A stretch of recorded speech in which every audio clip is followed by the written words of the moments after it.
a strategy to ensure the safety and security of the residents, visitors, and businesses of this city.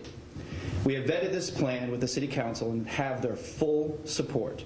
Like us, they agree that there is nothing more important than the security of our residents, our visitors, and our neighbors. Chief Zuidema is here to cover the details of the plan, and we will take questions following his remarks. Thank you, sir. So I want to start by saying our thoughts continue to be with those directly impacted by the violent crime we've seen lately in our community. Violent crime has no place in our city.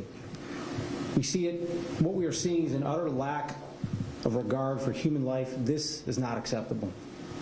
We can never allow violence to become normalized in our community. We are committed to ensuring our residents and visitors have a safe community to call home. So what are we doing? Several things. I'm going to give you some general overview of what we're doing for obvious operational reasons. I'm not going to get into the specifics, but we will be reallocating resources from throughout our department to our patrol function. This is going to allow us to be more proactive as a department and less reactive. As you all know, we continue to struggle with staffing. That has caused us to be a much more reactive agency than I would like.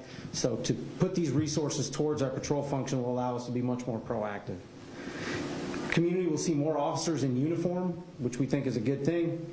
And we'll also make sure we're shifting the focus of other units throughout the department to ensure consistent efforts across the violent crime front. As you heard the city manager say, we will continue to partner with our local, state, and federal law enforcement agencies, which we have had long-standing relationships for many, many years on all those levels. We want to be very clear. If you are involved in criminal activity in our community, it is going to become very uncomfortable for you. We are actively seeking you out, and we are going to prosecute you to the fullest extent of the law. The LPD alone, however, cannot solve these crimes. We need the community's help. You've heard me say that many times before, and I'm going to say it again. We need the community's help. These are community issues that we're dealing with. They are only going to be resolved when everyone in our community takes ownership of the problem. We need cooperation from both witnesses and victims. Very honestly, we have many crimes where we know we have witnesses to those crimes that those individuals don't want to come forward. We understand some of the concerns there. We have ways that folks can provide information to us through Crime Stoppers anonymously so they don't have to be identified. Unfortunately, we're also seeing more recently where we have victims of shootings who are not cooperating with the police. That absolutely blows my mind.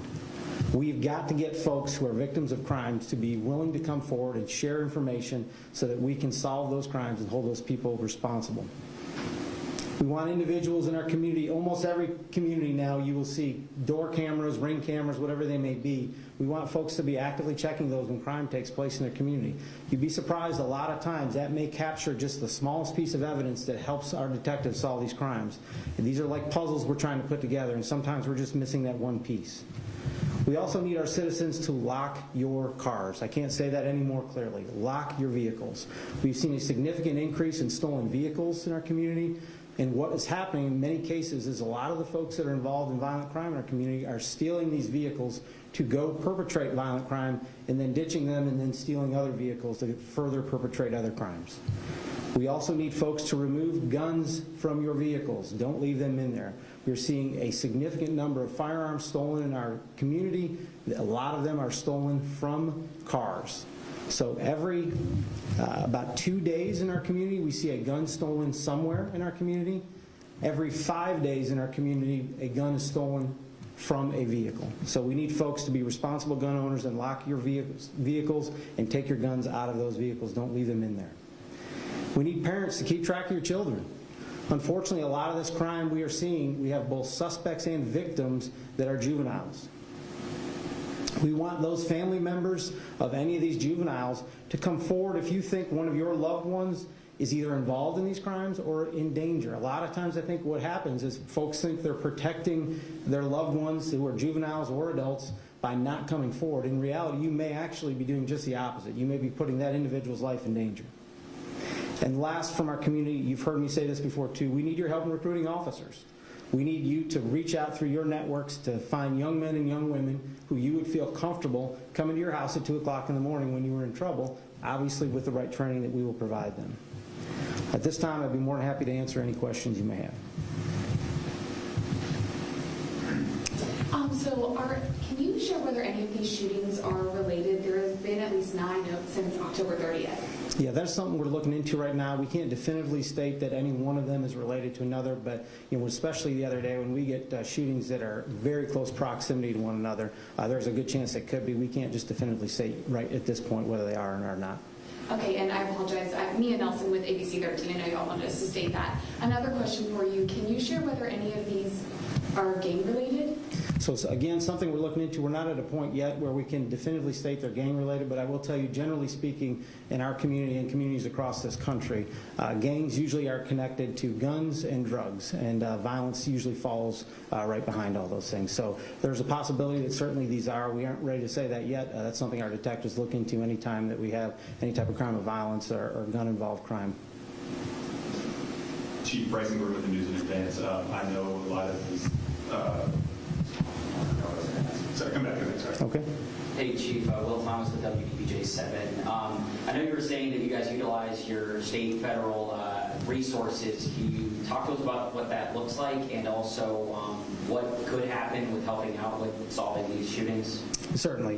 We have a great partnership at the local, the state and federal level. We have a mutual aid agreement throughout the region for other agencies, and a lot of times there could be specific skill sets or specific technology they may be able to help us out with. Other times it may be larger operations like you've seen us in the past. I think this recent summer we did a larger roundup where we were looking to arrest folks who we already had outstanding warrants for, violent felonies specifically.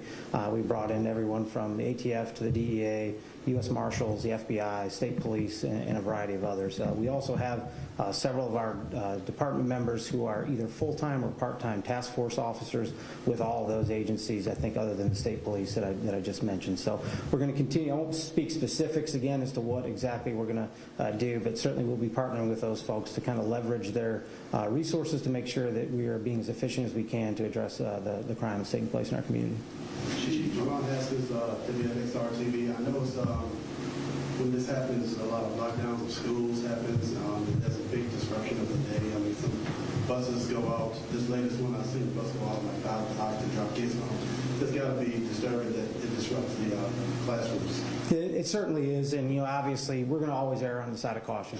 Anytime crime or think there's a crime that's been committed that involves violence or that there may be even the potential for the safety of the students and the faculty and staff at the schools, we're going to do everything we can to err on the side of caution. So I would much rather lock a school down and not need to versus not doing that and obviously someone running the risk of their life being put in danger. So we understand it's disruptive, and that's a decision that we never make in a vacuum. We are in constant communication and have strong partnerships with our school division to make sure they understand what's going on. We make that decision jointly usually. Bryson Gordon in advance. Back, I want to talk about the timeline of the plan. Is this something that you've been working on for a while, or was it kind of sped up here in the last week with all the shootings? So a lot of the things we've already been working on prior to the recent shootings.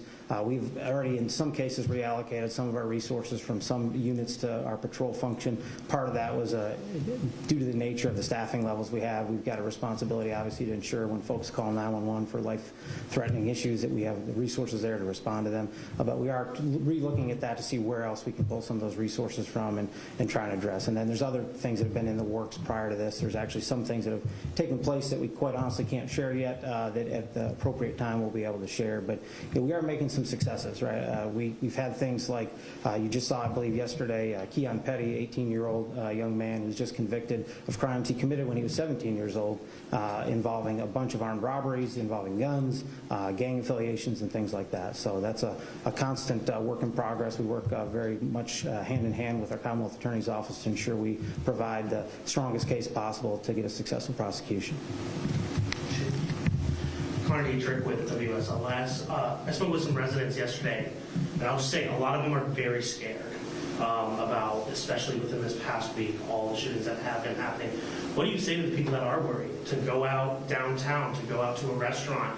We obviously saw last week with Iron and Ale the shooting that happened there. So what are you telling these people? How can they watch out for each other when they don't feel comfortable going out and about right now? Yeah, we encourage people first and foremost to be aware of your surroundings, right? We are in 2022, and these issues that I'm talking about are not unique to Lynchburg. We are seeing these across the Commonwealth, unfortunately across the country. You don't have to go any further than Charlottesville to see the tragedy that took place there just a few days ago. So we want first and foremost people to be aware of their surroundings. We want them to take basic safety measures to make sure that if they are out, to not be by themselves, right? Be with someone when you can be, right? And we want them to be observant. And if they see something that they think is out of the ordinary, to call us, especially folks who are in neighborhoods, right? The people that live in those neighborhoods know those areas a lot better than we do. They've lived there in many cases for generations. And if they see something suspicious, we would much rather they call us go out there, investigate it, and find out it's not anything versus not calling us. And that could have been, that one piece of information that helped us prevent a crime or maybe solve a crime. So we want to encourage them to just be vigilant and to be our eyes and be our ears. A couple more questions for you, Chief. Besides the shooting at Iron and Ale, have you made any other arrests for the other shootings in the past several weeks? So I wouldn't say for the shootings, but I will tell you that we had a malicious wounding in Windhurst within the last week or so. That arrest was made that night. We had an armed robbery that took place, I believe, a couple months ago at Sunshine Market. If you saw within just the last week or two, we've made an announcement that that individual was arrested. We were also able to tie him to a burglary of a residence that took place as well. And a lot of times, some of what happens with these shootings is they tend to be involving either similar individuals or similar groups. And what happens a lot of times is once we get enough on one, it'll oftentimes kind of snowball into others. So those are the ones right now that we have solved that I'm aware of off the top of my head. And we're going to continue to work with the information and request that individuals in the community reach out to us with any leads they may have to help with that. One more question. Chief, I know you were saying you don't know if these shootings are related to gangs, but can you tell us, are you worried about gang activity in the city? Well, I mean, anytime you have gangs in any city, and any city of our size is going to have some type of gang activity. Those are individuals that we want out of our community. There's a very small segment of our community that is responsible for a disproportionate amount of crime, and most of the gang activity in Lynchburg, as well as any city in this country, revolves around guns and drugs usually, right? And so a lot of the violence that we see tends to come from folks who are involved in gangs. Sometimes it is a gang-related crime. Other times it is just an individual who's a part of a gang who happens to commit a crime. So certainly we try and focus our efforts and attention on those individuals, and that's what we'll continue to do as we go forward. So thank you all for being here. Chief, I apologize, I'm running a little late. Got one for you, Andre. Just one. How about a brief recap real quick, since you're playing, just real quick. Andre, we were here. We started at 3, man. I'll catch you later, buddy. All right? All right. Thank you. You guys have a good day.